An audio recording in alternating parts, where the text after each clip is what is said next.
योजना है। तो अगर कुछ एडिशनल भी बेनिफिशियरीज आते हैं, वो स्टेट्स की लिस्ट में आते हैं, तो वो भी स्टेट के थ्रू इस योजना में जुड़े हैं, लेकिन वो स्टेट के शेयर में आएंगे।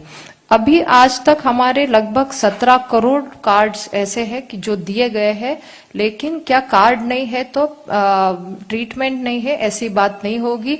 जो भी ऑनलाइन देखते हैं, अगर उस ट्रीटमेंट में चाहते हैं ये होना है, नाम बेनिफिशियरीज की लिस्ट में है, तो वो ट्रीटमेंट उस अस्पताल में जाके लेंगे। आज तक लगभग हमारे 25,800 अस्पताल है जो कि एम्पैनल्ड हुए हैं अलग अलग हमारे राज्यों में, जो कि एक ये कैशलेस एक्सेस है। तो बेनिफिशियरीज को कहीं भी, अगर भारत भर में समझो मेरा महाराष्ट्र से कोई पेशेंट है और तुरंत उसे दिल्ली में कार्ड है और ट्रीटमेंट लेनी है, तो वो ट्रीटमेंट ले सकता है एम्पैनल्ड हॉस्पिटल में।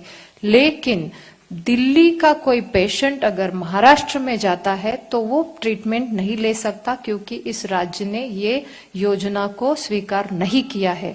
तो मैं आपके माध्यम से अनुरोध करती हूँ, ये तीन ही राज्यों के लोगों को इसमें जोड़ा जाए, क्योंकि ये भारत भर में एप्लीकेबल ये ऐसी स्कीम है और जो सुविधा, आरोग्य सुविधा से जुड़ी है। किसी को भी कहीं पे भी आवश्यकता होती है, कई नौकरी के कोई स्टूडेंट्स पढ़ाई के लिए कहीं भी जाते हैं, तो ऐसी कभी इमरजेंसी आ जाती है, तो मुझे लगता है सभी राज्यों में इसने जुड़ना बहुत ही आवश्यकता है। जो जिसको गौर करते हुए आदरणीय प्रधानमंत्री जी ने विशेष रूप से ये सबसे बड़ी योजना, जो हम वर्ल्ड्स लार्जेस्ट हेल्थ इंश्योरेंस योजना के तहत में दे रहे हैं, तो मुझे लगता है सभी राज्यों ने इसमें जुड़ना चाहिए।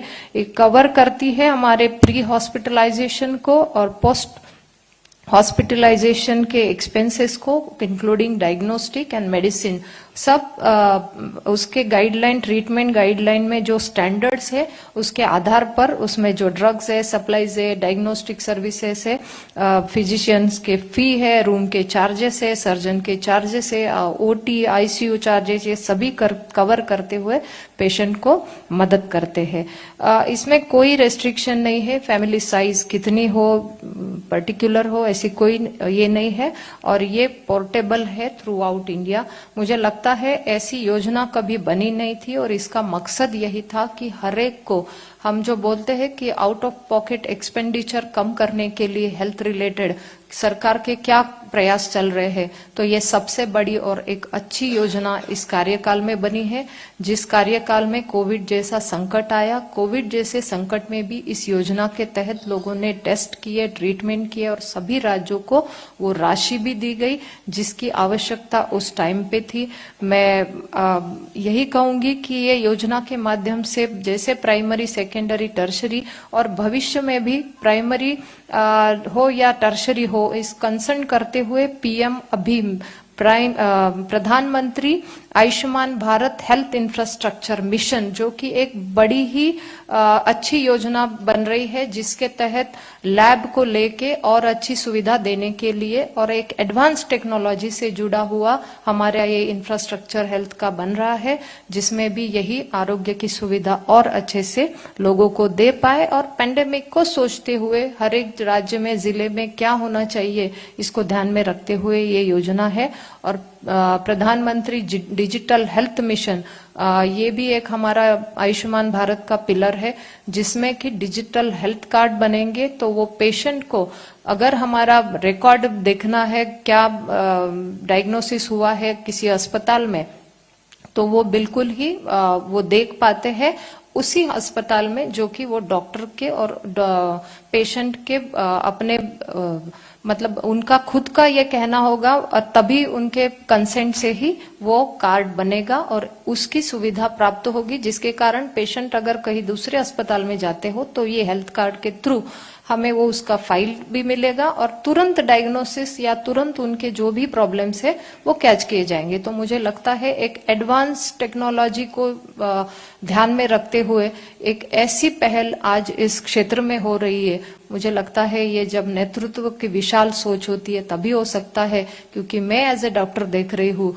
कि आज पैंडेमिक में जब कोविड आया तो वो वायरस को देखना, आइसोलेट करना, उसको टाइम देना, तो संबित जी इतना अनुभव हुआ कि हम लोग सब अननोन थे, नए थे, लेकिन भविष्य में अगर ऐसे पैंडेमिक ऐसा कुछ वायरस आता है तो BSL 3 लैब का भी इस PM अभियान में इंफ्रास्ट्रक्चर में ऐसी 4 लैब है जो मोबाइल लैब है, जो कि कहती है कि ये लैब उसी जगह पे जाएगी तुरंत कि जहां समझो कुछ खतरा है, कुछ नया वायरस आया है, तो वो जाके उसी जगह पे वो तुरंत जांच करेगी, ताकि वो एरिया भी कंटेमिनेशन से हम लोग रोक पाएंगे और वहीं पे उसका इलाज भी तुरंत दे पाएंगे। तो मुझे लगता है इतनी सोच और इतनी पेंडेमिक को सोचते हुए एक अच्छी हमारी पहल है जो कि इन सभी पिलर्स में दिखती है। मुझे लगता है ये योजना एक नए भारत को, एक अच्छा आयुष्मान भारत को बनाने के लिए बहुत ही सक्षम है,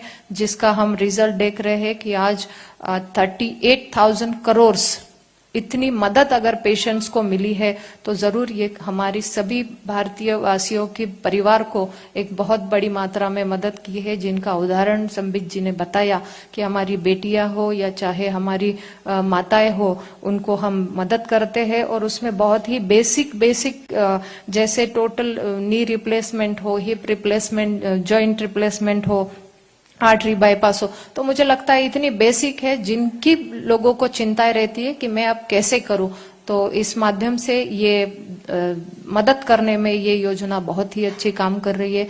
फिर एक बार मैं कहूंगी कि आपके माध्यम से जो ज्यादा मतलब इसमें काम करेंगे, जिस तरीके से हमने ठान लिया है कि इस सामाजिक न्याय पखवाड़े के दौरान भी हमारे सभी कार्यकर्ता जो कि पहुंचेंगे और इसी योजना को लेके आगे जाएंगे और जहां कार्ड नहीं है तो वो बनने के लिए वो गांव-गांव तक अवेयरनेस करेंगे कि ये माध्यम से हम कार्ड भी ले ले और उन परिवारों को भी एक तसल्ली दे कि आपके लिए ये हेल्थ इंश्योरेंस है, ताकि उन्हें समय पर ये मदद मिले। धन्यवाद। Thank you so much. कोई प्रश्न हो तो पूछ सकते हैं। सर, अखिलेश यादव ने गोरखपुर मामले में मुर्तजा को मनोरोगी बताया है और कहा है कि बीजेपी से जानबूझकर तूल दे रही है, बड़ा चढ़ाकर पेश कर रही है। देखिए, आज का विषय आयुष्मान भारत पे है। स्वाभाविक है आज प्रश्न उत्तर भी इसी विषय पर होगा।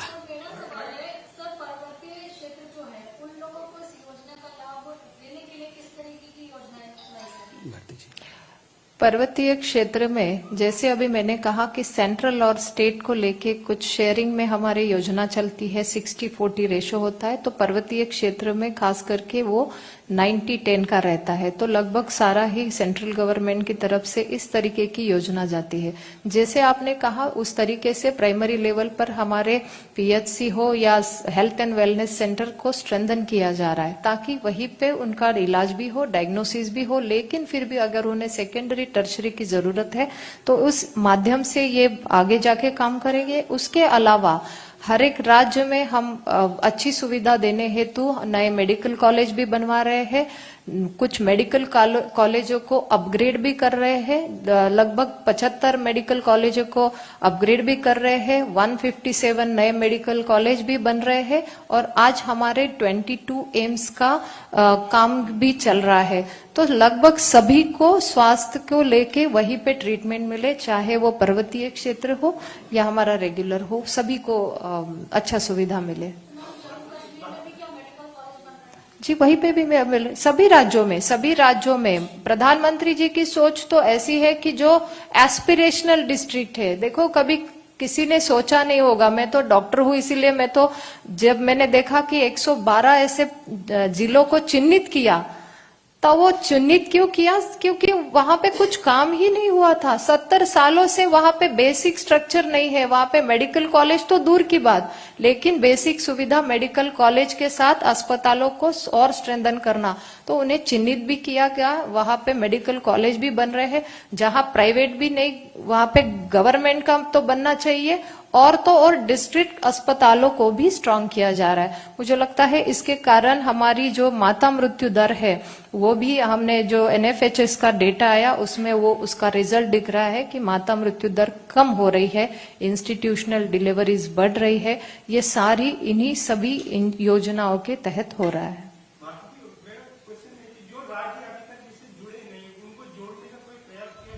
जी जरूर, आपके सुझाव, और मैं तो चाहूंगी हर एक नागरिक का अधिकार होता है कि जो भी योजनाएं हैं वो मिलनी चाहिए, चाहे वो राज्य की हो चाहे वो केंद्र की हो। लेकिन इसमें जो है ये स्टेट और सेंट्रल शेयर के माध्यम से ये योजना बनी है, तो हम चाहते हैं कि हम राज्यों को वो निर्भर करते हैं कि राज्य सरकार इसमें जुड़े और राज्यों के माध्यम से ये मदद मिले। लेकिन जैसा कि 3 राज्यों ने जुड़े नहीं है, तो जब तक वो जुड़ते नहीं है हम उनका इंश्योरेंस कैसे भरेंगे और कैसे उनको इस लाभार्थी की योजना में ये शामिल करेंगे, तो वो लोग वंचित रह रहे हैं। आज ये 3 राज्यों के लोग वंचित रह रहे हैं। लेकिन हम अगर उन 3 राज्यों में जाते हैं बाकी राज्यों के, तो वहां पे एम्पैनल्ड हमारे अस्पताल है PM जय के, तो वो वहां पे ट्रीटमेंट दे रहे। लेकिन जो राज्य इसमें नहीं है तो वो राज्यों के लोगों को वंचित रखा जा रहा है। इस बात का हमें दुख भी है। हमारी तरफ से चिट्ठियां भी लिखी गई है, हमने रिक्वेस्ट भी की है, लेकिन अभी वो चिट्ठियों का कोई रिप्लाई नहीं आया है। आपने कहा कि 50 करोड़ लोगों को इसका लाभ मिलना है, 4.5 साल हो गए योजना के, सितंबर में 5 साल पूरे हो जाएंगे। केवल 16-17 करोड़ लोगों का अभी तक भोजन कार्ड बन पाए, इनकी पहचान हो पाई है कि है, बाकी अभी 33 करोड़ लोग, 24 करोड़ लोग, उन्हें पता ही नहीं आपको कि वो कौन है जिनको मिलना है। नहीं जी, आपका सवाल बिल्कुल सही है, लेकिन बहुत बार ऐसा होता है कि कोई भी यहाँ से योजना बनती है तो यह स्टेट के थ्रू जाती है, तो स्टेट ने भी थोड़ा उसमें जुड़ना भी चाहिए और ग्राउंड तक उसमें अवेयरनेस कैंप भी करना चाहिए। हमारी तरफ से आपके द्वारा आयुष्मान ऐसा भी एक कैंपेन चला जिसमें हमारे आशा वर्कर, पंचायत के मेंबर्स, आंगनवाड़ी सेविकाएं लगी, जिन्होंने जाके कैंपेन भी करा, नाइट कैंप्स भी किए, क्योंकि लेबर दिन में टाइम नहीं मिलता है, तो नाइट कैंप्स भी हुए जिसमें ये कार्ड बने। तो ये तो लगभग 4.7 करोड़ कार्ड्स भी बने। तो आपका कहना है, इस माध्यम से हम भी लगातार प्रयास कर रहे हैं। लेकिन फिर भी अगर कोई अस्पताल में जाते हैं, एम्पैनल्ड अस्पताल में, तो मुझे लगता है वहां पे उन्हें तुरंत मदद दी जाती है। कार्ड का कोई बंधन नहीं है, कार्ड नहीं, फिर भी वो बेनिफिशियरी लिस्ट में है। और अब तो हमने लास्ट कुछ महीनों से ये सुविधा दी है कि ग्राम लेवल तक एक लिस्ट जारी किया है, जो कि उस गांव में लगेगा और गांव के लोगों को पता चलेगा कि मेरा बेनिफिशियरी में नाम है कि नहीं।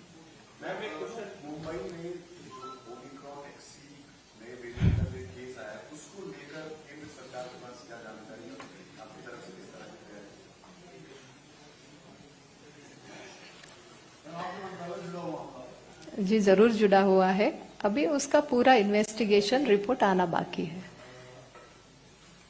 आयुष्मान कार्ड में 5 लाख रुपए की लिमिट है। अगर कोई पेशेंट किसी हॉस्पिटल में जाता है और वहाँ पे अगर बजट 2.5 लाख का बन रहा है, तो क्या ऐसा कुछ होता है कि उसमें ये बोला जाता है कि हम 1.5 लाख 2 लाख अप्रूव करेंगे, बाकी 50-60 हजार आपको देना पड़ेगा? क्योंकि ऐसे भी केसेस हमारे सामने आए हैं जहाँ पे ये पेशेंट को बोला जाता है कि आपके 1,60,000 अप्रूव हो रहे हैं गवर्नमेंट के फंड से, बाकी 80,000 पे आपको देने पड़ेंगे। नहीं, इसमें क्या कारण है इसका? नहीं, ये जो है आपने कहा है उसका पैकेज बना हुआ है, उसके स्टैंडर्ड ट्रीटमेंट गाइडलाइंस बने हुए हैं। लेकिन फिर भी अगर गलत तरीके से कोई अस्पताल उनसे डिमांड करता है या कुछ भी उनके कंप्लेंट्स है, तो हमारी वो हेल्पलाइन पे शिकायत दर्ज करते हैं और ऐसे ग्रीवांसेस को भी हम एड्रेस करते हो। और ऐसे ग्रीवांसेस लगभग 1.5 लाख के करीब हमारे ग्रीवांसेस भी हुए, जिसमें से 95% वो ग्रीवांस हमने रिजॉल्व भी किए हैं, जिसमें वो भी आपने कहा वो भी प्रॉब्लम था। Thank you very much friends. Thank you. Thank you.